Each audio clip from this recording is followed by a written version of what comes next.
참 하나님은 우리에게 참 안식과 평안을 주기 원하신다. 근데 왜 우리는 이 내면에 진정한 평화와 안식이 없는가? 그래서 우리가 어떻게 하면은 우리 내면에 진정한 안식의 기쁨을 누릴 수 있게 할 수 있는가? 그러니까 이런 것들을 오늘 좀 다뤄보기 원하는데요, 몇 가지로 대안을 마련해 봤습니다. 첫째로요, 여러분 진짜 우리 내면의 진정한 안식과 진정한 안식의 기쁨을 누리려면, 첫째, 우리 자신에 대해서는 이 장로들의 전통으로부터 자유하셔야 됩니다. 요한복음 5장에 보면은요, 이 장로들의 전통이라는 껍데기에 쌓여 있는 사람들이 얼마나 이게 괴물이 되기 쉬운지를 설명을 하는 내용이 나옵니다. 여러분이 아시지만 요한복음 5장에는 이제 그 베데스다 못과 무려 38년 동안에 이 병 고침 받기를 갈망하고 갈망하지만 그 소원을 이룰 수 없는 그런 불쌍한 환자가 나오는데요, 드디어 예수 그리스도가 그를 고쳐주십니다. 충분히 상상할 수 있지 않습니까? 38년 동안의 그 치명적인 문제를 고침받고 나서 거의 미쳐 날뛰었다는 표현이 맞을 겁니다. 너무너무 기뻐서 춤을 추고 있는데요, 거기에 이 장로들의 전통에 찌든 사람들의 반응을 한번 보세요. 요한복음 5장 8절부터 보세요. 예수께서 이르시되 일어나 내 자리를 들고 걸어가라 하시니 그 사람이 곧 나아서 자리를 들고 걸어가니라. 이날은 안식일이니 유대인들이 병 나은 사람에게 이르되 안식일인데 네가 자리를 들고 가는 것이 옳지 아니하니라. 이 완전히 종교적인 괴물이 돼버린 거예요. 지금 한 생명이 너무너무 기뻐서 상상을 초월하는 그 기쁨으로 그 절망의 상징인 자리를 들고 나아가는 그 사람에 대하여는 전혀 보이질 않고, 자기들이 만든 전통으로 안식일인데 네 자리를 들고 가는 게 옳지 않다. 여러분 진짜 자칫 잘못하면은 예수 믿는 저나 여러분들이 이런 괴물이 될 위험이 있다는 거 많이 보고 있지 않습니까? 사실 현실적으로 어떻게 이런 생각을, 이런 태도를, 이런 행동을 할 수 있을까? 우리가 이런 괴물 같은 종교인으로 전락하지 않으려면 늘 이 본질을 추구해야 됩니다. 안식일을 주신 정신이 뭔가? 월트 브루그만이라는 분이 그 안식일은 저항이다 이런 제목의 책을 썼는데요, 이 벌써 제목 자체가 너무 와닿아요. 안식일은 저항이다. 이제 이 세상의 여러 가지 것들로부터 이제 저항하는 게 안식이라는 건데요, 그 책에서 제가 늘 마음에 담는 한 이야기를 해서 반가웠습니다. 십계명을 주시기 전에 출애굽기 20장 1절 2절 하나님이 이 모든 말씀으로 말씀하여 이르시되 나는 너를 애굽 땅 종되었던 집에서 인도하여 낸 너의 하나님 여호와시니라. 이렇게 하고 이제 십계명을 주시는데 이게 뭘 강조하는 겁니까? 하나님께서 지금 그 당시에 이스라엘 백성들이 이집트 바로왕의 압제 아래에 놓여 있지 않았습니까? 그런데 그 바로왕은 어떤 왕입니까? 한마디로 이스라엘 백성들을 착취하는 왕이에요. 끝간데 없이 착취하는 왕입니다. 이스라엘 백성들에게 출애굽은요 아무 의미가 없고 하나예요. 노동 인력을 잃어버리는 거, 노동 인력을 빼앗기는, 손해보는 거. 말 몇 마리 잃어버리면 주인이 안타깝듯이 사람을 착취의 대상으로 보는 존재가 바로왕이거든요. 그래서 여러분 출애굽기 5장 4절 5절입니다. 애굽 왕이 그들에게 이르되 모세와 아론아 너희가 어찌하여 백성의 노역을 쉬게 하려느냐, 가서 너희의 노역이나 하라. 바로가 또 이르되 이제 이 땅에 백성이 많아졌거늘 너희가 그들로 노역을 쉬게 하는도다 하고, 이렇게 끝없이 착취의 대상으로 백성들을 바라보고 이스라엘 백성들의 존재 자체가 내가 착취하는 대상이라고 생각하는 왕이 이게 바로왕인데, 하나님은 이 착취하는 바로왕으로부터 너희들을 해방시킨 왕이다. 이 말씀을 주시고 십계명을 주시고 안식일을 주신 하나님이라는 겁니다. 뭘 지금 제가 강조하는 겁니까? 오늘 여러분 예수 믿는 우리가 요한복음 8장 32절 진리를 알지니 진리가 너희를 자유롭게 하리라. 안식일이라는 그 장로들의 그 규정을 가지고 세상의 병고침을 받고 감격에 차 그 자리를 들고 일어나는 사람을 향해 가지고 네 안식일을 범했다, 이런 괴물 같은 짓을 하지 않기 위해서는 우리 하나님은 그렇게 착취하는 왕이 아니시라는 것을 인식하는 거예요. 그분은 우리에게 참 평화를 주기 원하신다. 이 자유함을 누리며 살기 위해서는 인간이 만든 장로들의 전통으로부터 해방이 돼야 돼. 먼저 자기 자신이 자유해야 남에게도 그렇게 전할 수 있는 거 아닙니까? 이게 첫 번째 조건이고요. 그런가 하면 두 번째로 우리 내면에서 진정한 안식의 기쁨을 회복하기 위해서는 타인에 대해서도 할 일이 있습니다. 공동체 정신을 회복하는 겁니다. 혼자 누리는 안식이 아니라는 겁니다. 제가요, 오늘 본문에서 굉장히 흥미로운 포인트 하나를 발견했는데요. 본문 2장 24절 한번 보시겠습니까?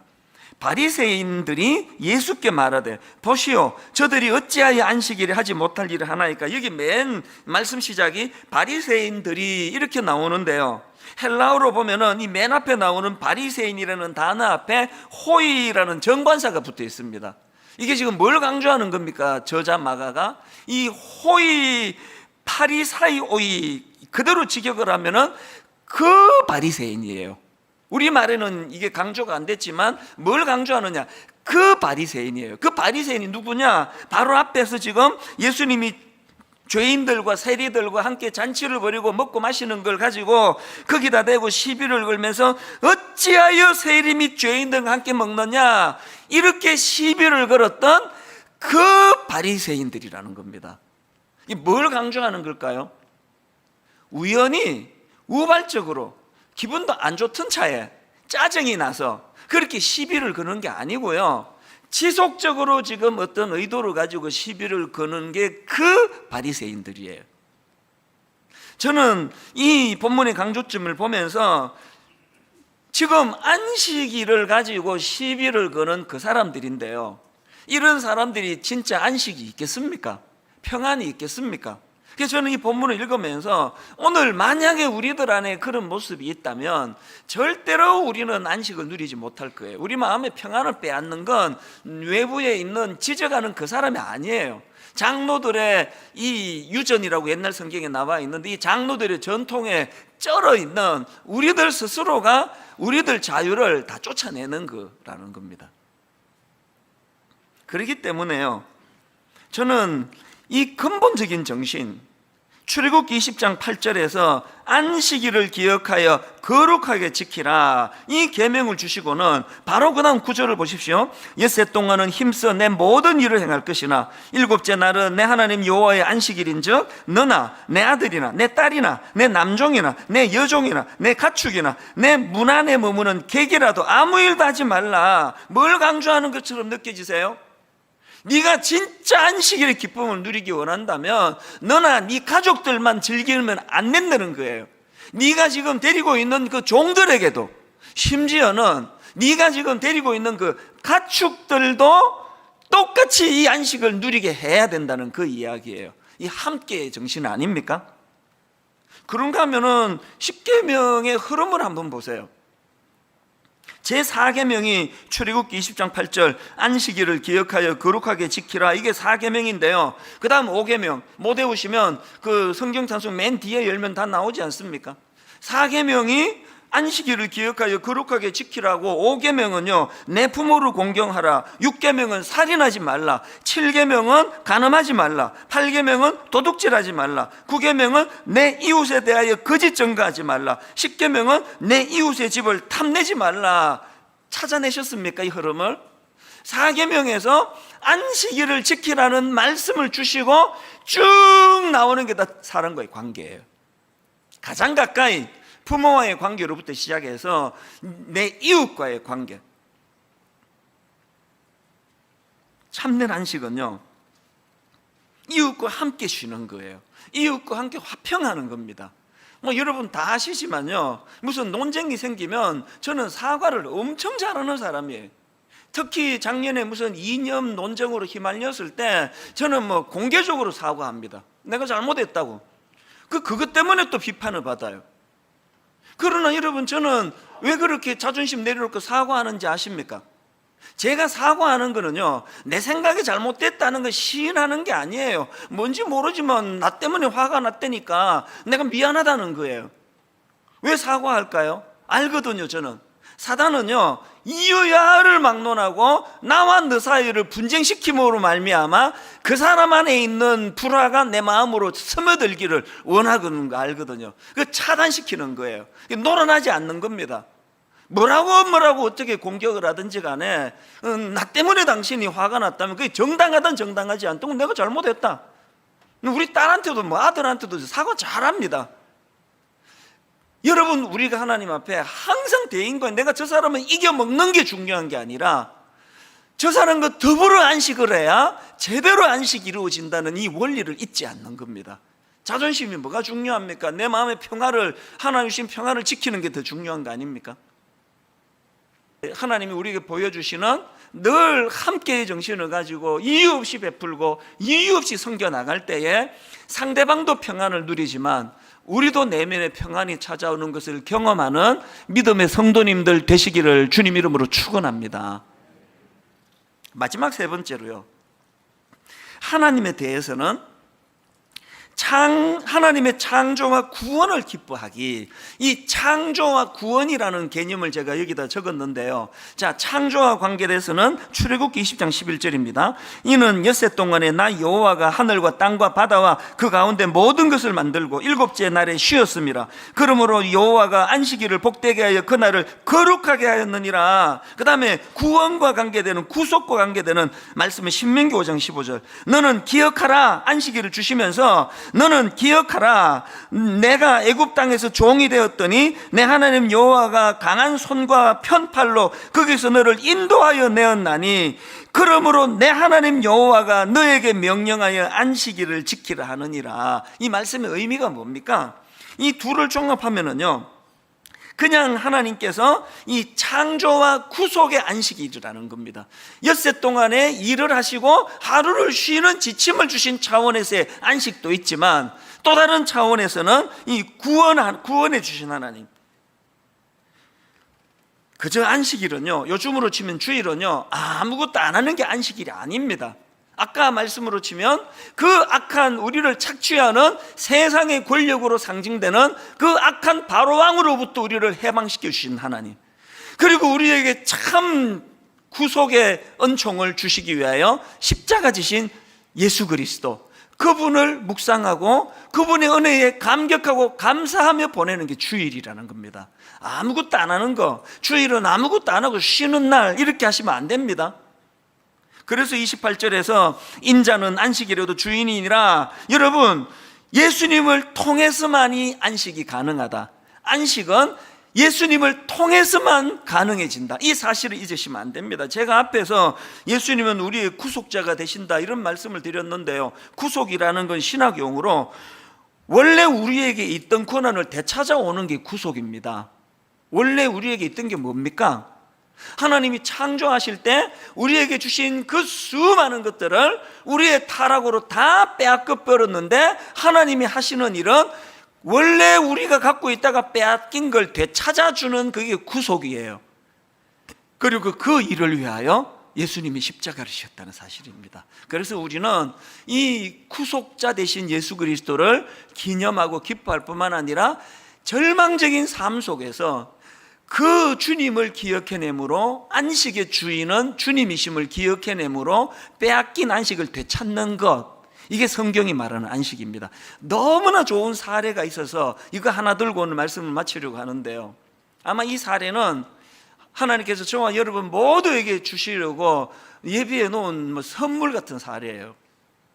최근에 어떤 제가 예전부터 알고 있던 우리 성도님이 참 가슴 아프게 기도 좀 해달라는 요청이 있었습니다. 그래서 이분을 만났더니요, 이분은 남의 가정사를 정확하게 제가 어떻게 알겠습니까만, 적어도 제가 알기로 이혼을 요구하는 그 남편에 대하여 가정을 지키기 위하여 마음 같아서는 본인도 이혼하고 싶은 마음이 불끈불끈 찾아왔지만 가정을 지켜야 되겠다 그래서 무려 10년을 버텼던 분이에요.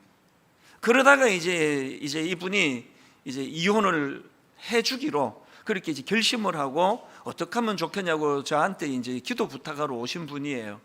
그렇게 하고는 얼마 전입니다. 최근에 그렇게 이제 이혼을 하고는 저한테 메일을 보내주었는데요, 저는 이 말씀을 준비하면서 그 메일이 눈물이 나는 내용을 한번 제가 읽어드리겠습니다. 지난주 목사님을 만난 덕분에 법원에 잘 다녀왔습니다. 법원은 걱정만큼 불편하지 않았고 빨리 끝났습니다. 판사님도 남편 측 변호사도 저에게 수고했다는 인사를 해주었습니다. 밖으로 나오니 제 앞에서 판결을 받던 몇 분이 잔디에 앉아 울고 있는 모습이 보였습니다. 나는 왜 울음이 안 나지? 아침에 울고 나와서 그런가? 아니면 감당하기 어려워 감정이 마비가 되어버렸나? 생각하며 내려오는데 마음 한켠에서 이유를 알 수 없는 평안이 느껴지며 찬양이 흥얼거려지는 것입니다. 우리가 몇 주 전에 불렀던 그 찬양입니다. 당신은 평화의 왕. 자세한 가사도 모른 채 계속 그 부분만 부르며 내려왔습니다. 흥얼거리며 내려오는데 찬양 가사가 저에게 이렇게 질문하는 것 같았습니다. 마음의 내면에서 이제 이런 소리가 들리는 겁니다. 남편에게 이혼 소장을 받았을 때 왜 한마디 말도 하지 않았어? 내면의 답이 이랬습니다. 평화를 지키고 싶어서. 또 이런 내면의 질문이 나옵니다. 남편의 다른 재산과 연금에 대해 재청구하지 않겠냐는 질문에 왜 그렇게 순순히 예스를 했어? 마음의 답이 이렇습니다. 평안을 지키고 싶어서, 화평을 지키고 싶어서. 또 질문합니다. 그것이 왜 그렇게 중요한 거야? 답이 이렇습니다. 주님은 화평을 사랑하시고 나의 평안을 바라시니까. 제 스스로에게 이런 질문을 하고 내려오는데 머리에서 전류가 흐르는 느낌이 들더니 온 몸으로 퍼지며 눈물이 흐르기 시작했습니다.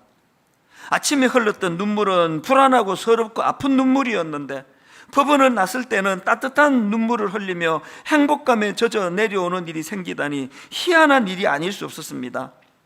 유튜브에서 그 곡을 찾아 몇 번을 반복해 들었습니다. 그렇게 몇 번을 들었더니 이젠 누군가 날 위해 기도하네, 이 찬양이 부르고 싶어졌습니다. 누군가 날 위하여 누군가 기도하네를 성령님 날 위하여 성령님 기도하네로 바꿔 부르며 돌아오는 길이 참 편안하고 기뻤습니다. 고생한 저에게 만난 쇠고기랑 만난 망고 음료를 대접한 후 한숨 자고 시원한 카페에 앉아 목사님께 메일을 드리며 이혼 첫날을 마무리해 봅니다. 부정적인 감정에 함몰되지 않도록 대책을 세우라고 말씀하셨지요. 이혼 첫날 프로젝트는 목사님께 감사의 메일 드리기입니다. 앞으로 친정에도 가고 좋은 분들과 교제도 하고 좋은 책도 읽으며 잘 이겨내 보겠습니다. 다시 한번 감사의 말씀을 전해드리며 오늘 들은 곡의 가사를 목사님께 선물해 드립니다. 그리고는 이 찬양 가사, 당신은 영광의 왕, 당신은 평강의, 쭉 내게 적어서 보낸 거예요. 이걸 제가 카피를 해놓고 읽으면서 가장 절망적인 그 상황, 10년을 버텼지만 성공할 수 없었던 그 낙심된 그 상황의 현장에서 어떤 지위, 아까 지위 불안이라 그랬잖아요. 그 사람이 가지고 있던 지위를 빼앗길까 봐 불안해하는 이 세상과는 달리 평강의 왕 되시는 예수 그리스도, 나는 안식의 주인이라고 하는 그 주님께서 이 여성도님을 만져주시는 그 현장이 너무 거룩하고 엄숙하게 느껴져서 마음에 뜨거움이 올라오는 거예요. 제가 이분이 너무나 순수한 분인 걸 알거든요. 여러분, 바리새인이 길을 걸어가고 계십니까? 참 초라한 그 삶의 현장에서 주님만이 내 안식의 주인이심을 고백하며 실질적인 이런 주님의 위로를, 사건을 경험하시면서 살아가십니까? 저는 오늘 이분이 그 가장 낙심되고 절망되고 초라한 자리에 빠지기 쉬운 그 자리에 성령님이 찬양으로 위로해 주신 그 사건의 찬양, 이 찬양을 우리 한 번 더 찬양하기를 원합니다. 느끼시면 좋겠어요. 주님, 내 인생에도 내 삶에도 사람들은 그 바리새인들처럼 끊임없이 내 가진 것을 빼앗으려고 혈안이 되는 시대인데 그들이 내 안식을 빼앗을 수 없는 것은 주님이 내 안식을 다스리시는 주님이시기 때문입니다.